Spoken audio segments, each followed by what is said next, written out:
tous et bienvenue au sacerdoce du Nazi. Je suis le Kohen Hanazi Nezeria.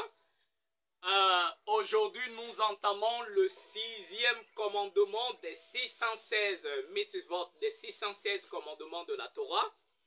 Alors, nous avons vu précédemment les 4 et 5e commandements de la Torah qui consistaient à aimer et à craindre l'Éternel, le souverain du monde. Alors, nous entamons le 6e commandement des 616 de la Torah. Alors, nous savons que tous les Israélites sont enjoints, bien sûr, à sanctifier ce grand nom de l'Éternel qui est Yahuwah, le Maître suprême de l'univers. Alors, la parole nous dit dans Lévitique, le chapitre 22, le verset 32, il dit que je sois sanctifié au milieu des enfants d'Israël. L'Éternel, le Père, nous donne le commandement de le sanctifier, de sanctifier son nom. Le Mashiach même disait dans sa prière en Matthieu, ses disciples ont demandé, il dit, montre-nous comment prier comme Yahuhanan Jean a appris à ses disciples à prier. Alors il dit, notre Père qui es aux cieux, que ton nom soit sanctifié. C'est d'abord la première des choses. Que ton nom soit sanctifié. Mais que ton nom soit sanctifié, ce n'est qu'un souhait. Mais la chose qu'il faut comprendre, qui est habilité, qui a le devoir de sanctifier le nom du Père. N'est-ce pas toi? Alors, que ton nom soit sanctifié, ce n'est pas les animaux qui doivent sanctifier le nom du Père, ce ne sont pas des plantes, c'est toi qui dois sanctifier le nom du Père. Alors, l'Éternel dit, je serai sanctifié au milieu des enfants d'Israël. Assez important. Maintenant, quel est le moyen, mes bien-aimés, de sanctifier le nom de l'Éternel? Par quel moyen? Nous devons sanctifier le nom de l'Éternel. Oui. Alors, tout simplement, c'est de vivre selon la Torah. Comme nous dit le prophète Ésaïe, Ésaïe le chapitre 5, le verset 16 nous dit, l'Éternel des armées, Yahuwah, sera élevé par le jugement.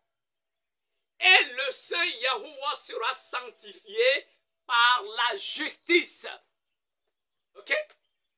Le Père sera sanctifié par la justice. Mais quelle est la justice? La justice, c'est la Torah. Comme le dit Deutéronome, le chapitre 6, le verset 25. Il dit, nous aurons la justice.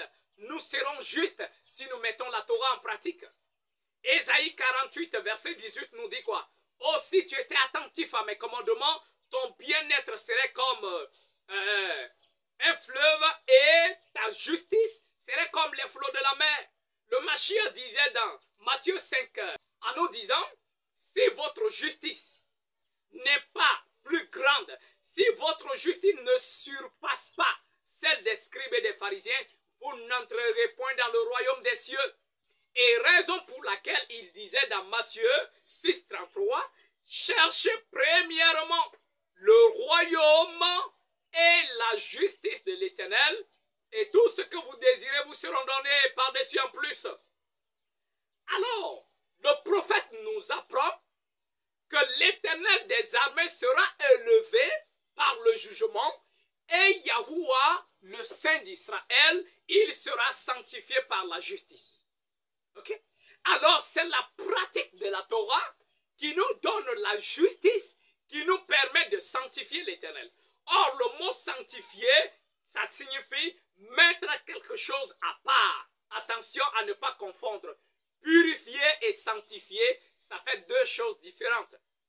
Purifier, c'est le fait de nettoyer quelque chose de ce qui est saleté, impureté et souillure. Or, sanctifier, c'est mettre quelque chose à part. Tout comme le 7e jour a été sanctifié, il a mis ce jour à part. Alors, mes bien-aimés, le seul moyen de sanctifier l'Éternel est par la justice, c'est-à-dire la Torah. Quand nous pratiquons la Torah, nous mettons l'Éternel au-dessus de tous les morceaux de bois, les morceaux de pierre que les hommes se sont fabriqués et qu'ils appellent des souverains. D'accord? Il y a des hommes qui ont établi leur propre religion commencé à adorer toutes sortes de créatures. Et pour cela, pour ne pas se tromper, alors qu'est-ce qu'on fait? Le Tout-Puissant nous dit, par la pratique de sa Torah, nous l'élevons au-dessus de tous ces morceaux de bois. Nous le sanctifions, nous le mettons en part pour dire que tu n'es pas comparable à ces idoles. Seul par la pratique de la Torah. Assez important, la parole nous dit dans le livre de Psaume 119, verset 160, il dit « Je te louerai dans la droiture de mon cœur en apprenant les lois de ta justice. » D'accord? La Torah est la loi de la justice. Assez important, mes bien-aimés.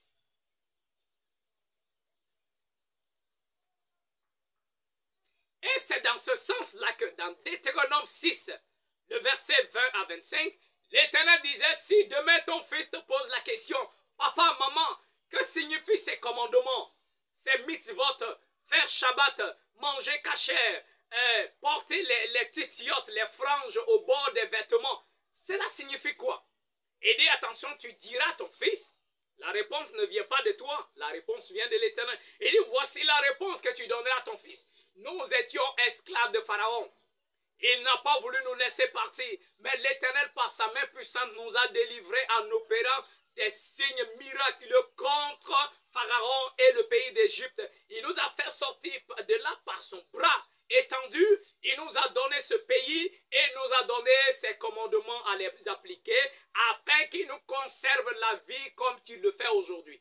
Maintenant, le verset 25 dit, nous aurons de la justice. Nous serons des hommes justes. Nous serons des sadikim si nous mettons en pratique tous ces commandements comme l'Éternel, notre souverain, nous l'a ordonné. Vous comprenez, mes bien-aimés? Comme il nous l'a ordonné. Alors, le seul moyen de sanctifier l'Éternel, c'est la Torah. Faire Shabbat, tu sanctifies l'Éternel. Tu démontres qu'il n'est pas le Dieu soleil que le christianisme peut continuer à adorer les dimanches.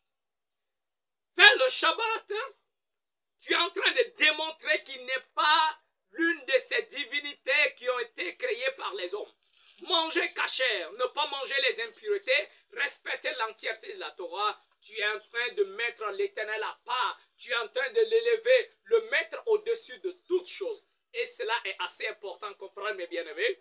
Alors que le Père nous accorde une bonne compréhension de ses écrits, que le Père nous aide dans la compréhension de la Torah. C'était le Kohen Hanazi Nezeria et je vous dis Shalom.